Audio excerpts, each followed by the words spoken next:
Good afternoon, sir. Welcome at Leo's Hotel, and I am Dominic I. Gallardo, your personal butler. So, sir, do you have a reservation? Yes, I have. Sir, can you come with me? And if you don't mind, sir, can I carry your bag? Your luggage? Yes, please.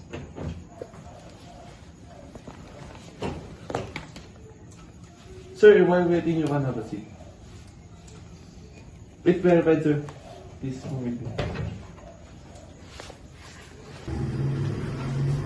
Hello, sir. This is your room, and can I have it your card?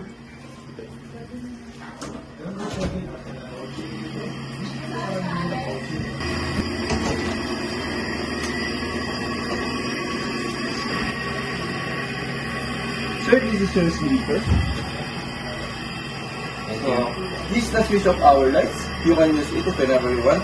And we have a standard bed in here, so you will sleep here. There's about 1 pillows and 1 blanket.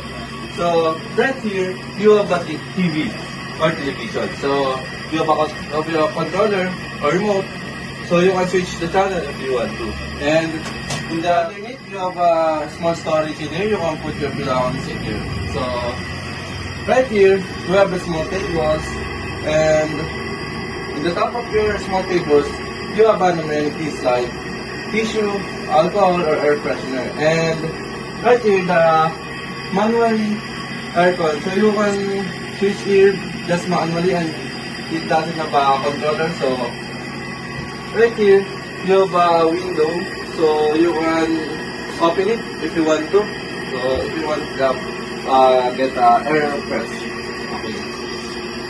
So in this side, you have a full body mirror, and in this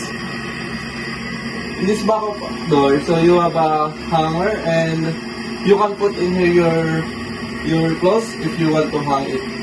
So that's also, you can ask me if you want if you have a concern. Okay, thank you for the info, please.